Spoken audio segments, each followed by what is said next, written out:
저는 경희의료원에서 담낭 질환을 보고 있습니다. 담석 환자들에서 담낭 절제술을 주로 하고 있습니다.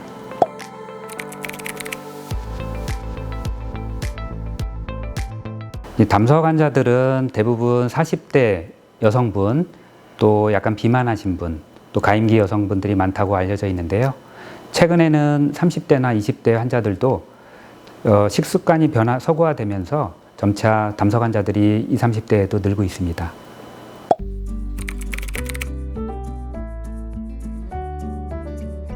담석 환자들은 대부분 명치끝이 아프다, 또 소화가 안 된다, 더부룩하다 이런 환자들이 많습니다.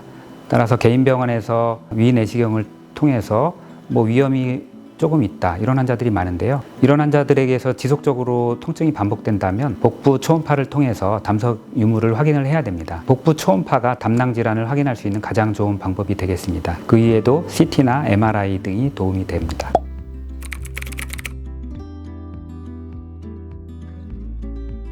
담석 환자들은 대부분 무증상인 경우가 많습니다. 70%, 80%는 무증상인 경우가 많은데요. 이런 경우에는 수술적 치료가 필요하지 않습니다. 대부분 음식 조절이라든지 가벼운 운동 등을 통해서 지내면 되는데, 이런 환자들이 우상복부 통증을 유발한다든지 담낭염을 유발한다든지 이런 환자들은 수술적인 치료가 필요합니다. 수술적인 치료라고 하면은 복강경 담낭 절제술을 시행하는 것입니다.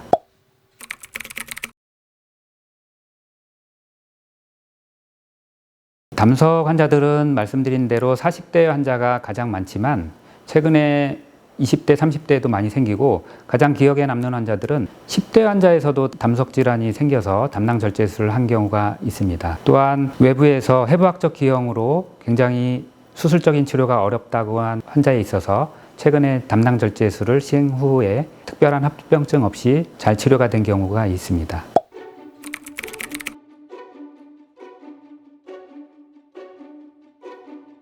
담낭 담석 환자들은 복강경 담낭 절제술이 표준 치료법입니다. 저희 경희의료원에서는 2mm 미세 복강경 담낭 절제술을 시행하고 있고요. 선택적으로 이제 젊은 환자들에게 있어서 단일공 복강경 담낭 절제술, 또 로봇 담낭 절제술을 시행하고 있습니다.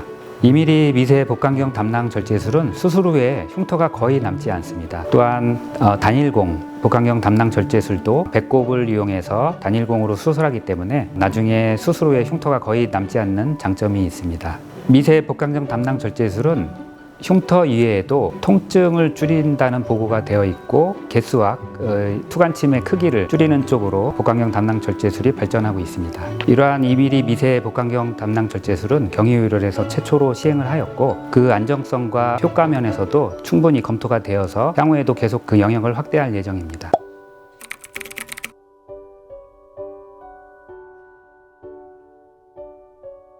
경희대 간담체외과는 경희대 소화기 내과와 다학제적인 진료와 치료를 통해서 담석 환자들을 조기에 진단을 하고 치료를 합니다. 담석 환자들은 담낭 절제술만 먼저 시행하는 것이 아니고 담관 쪽에 담석이 생기는 경우가 많습니다. 따라서 소화기 내과의 담도 내시경을 통해서 담도 담석을 해결을 하고 그 이후에 담낭 절제술을 시행을 해야 되기 때문에 소화기 내과와 유기적인 관계가 굉장히 중요합니다. 저희 경희의료원에서는 소화기 내과와 밀접하게 다학제적 진료를 통해서 신속하게 환자를 치료하고 조기의 퇴원을 유도하고 있습니다.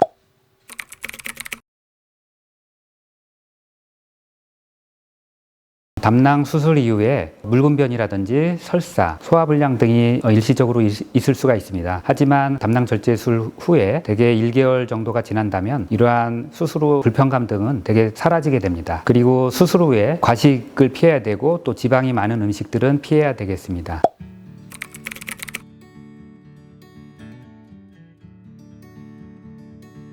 이제 담석 환자들은 대개 식이와 관련이 많습니다.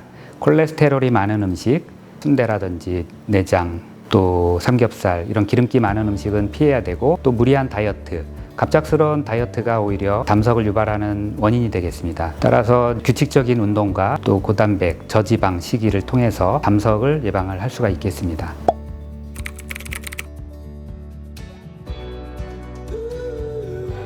담석 환자들은 대부분 무증상이기 때문에 무조건적으로 수술을 할 필요는 없습니다. 하지만 우상복부 통증이 계속적으로 반복된다면 혹은 1시간 이상의 쥐어짜는 듯한 통증이 반복된다면 복부 초음파나 CT, MRI를 통해서 담석을 확인 후에 수술적인 치료를 시행하는 게 좋겠습니다.